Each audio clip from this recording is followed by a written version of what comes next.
Ya, lalu bagaimana kondisi saat ini di Lebanon, pemirsa? Kami ajak Anda berbincang dan untuk mengetahuinya langsung bersama dengan Mas Ilham Akbar, warga negara Indonesia yang berada di Lebanon. Assalamualaikum, Mas Ilham. Waalaikumsalam warahmatullahi wabarakatuh, Mbak Ken. Ya, Apa kabar? ya sehat, Mas Ilham. Mas Ilham, kita tentu ingin tahu saat ini posisi Mas Ilham di mana dan serangan-serangan yang terjadi di Lebanon ini di wilayah mana saja, Mas? Baik, saat ini kami sedang berlokasi di kota Beirut, di wilayah namanya Corniche Al-Mazra'ah. Tepatnya kami sedang berada di Sekretariat Perhimpunan Pelajar Indonesia di Lebanon.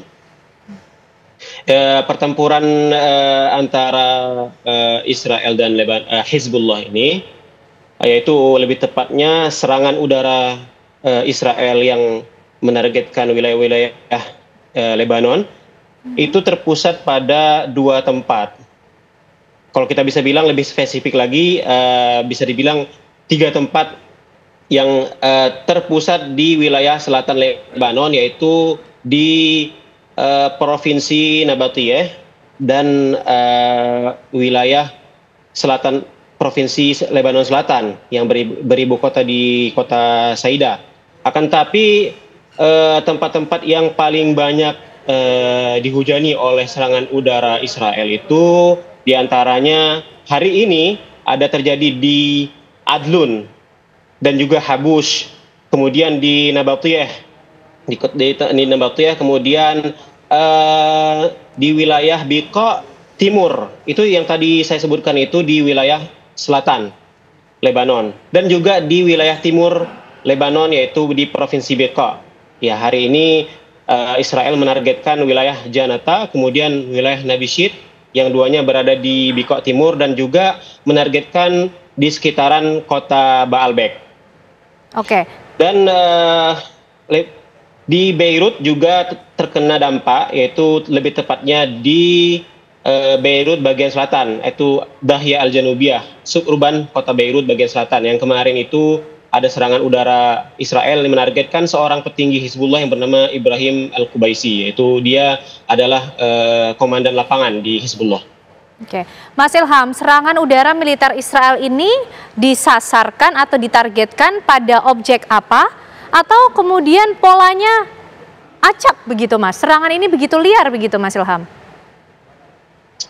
Iya, jadi Israel sudah mewanti-wanti semua warga di wilayah selatan untuk menjauhi tempat-tempat yang kira-kira di situ ada senjata Hizbullah ataupun tempat peluncur roket Hizbullah.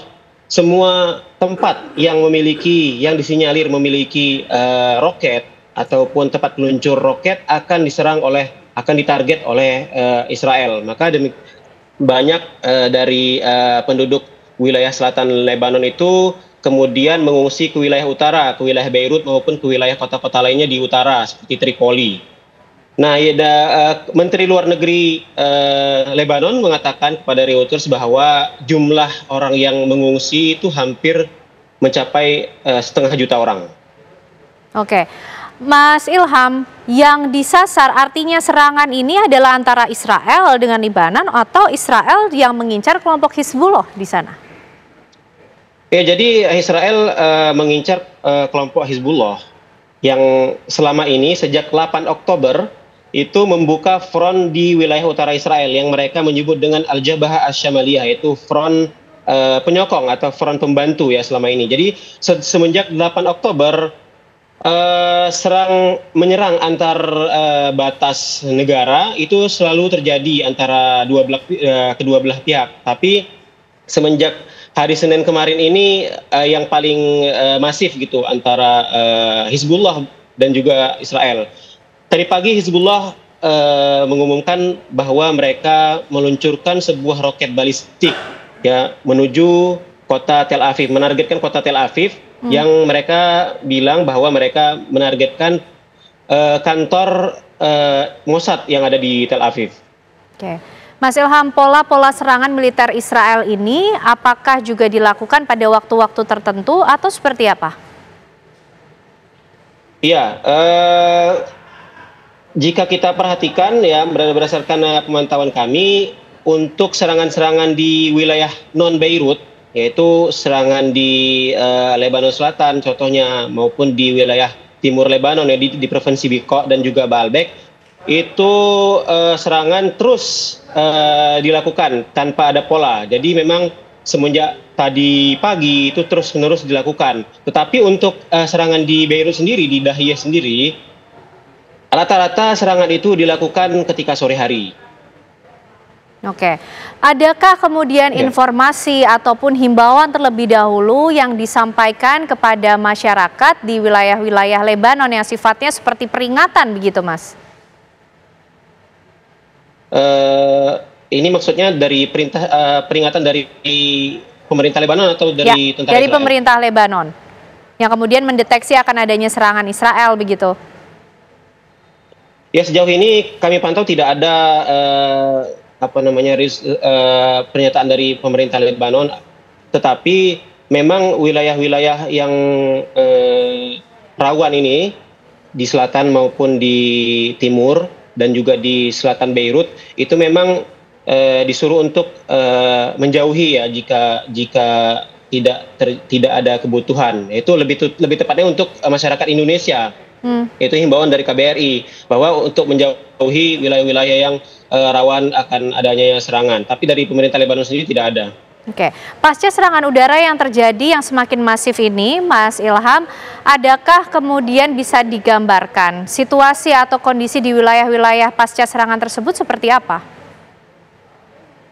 Ya, berdasarkan video-video dan juga laporan-laporan dari masyarakat yang kami baca di media sosial, memang kerusakan yang terjadi di wilayah-wilayah yang terdampak serangan itu cukup parah ya, terutama di wilayah selatan Lebanon. Kami melihat puing-puing bangunan berserakan di mana-mana akibat serangan-serangan udara. Dan juga di selatan Beirut, di wilayah Dahiyeh, akibat serangan kemarin, serangan yang menargetkan salah satu komandan Hizbullah ini, memang bangunannya itu cukup parah ya, mengalami kerusakan. Dan yang serangan yang sebelumnya itu yang menewaskan Ibrahim Aqil, salah satu komandan dari pasukan khusus Hizbullah, yaitu pasukan Ridwan, juga runtuh 9 lantai bangunannya, runtuh 2 bangunan, 2 apartemen. Oke, lalu Mas, untuk warga yang mengungsi termasuk mereka yang mengalami luka ini mendapatkan penanganan di mana, dan data sejauh ini dari korban seperti apa, Mas Ilham?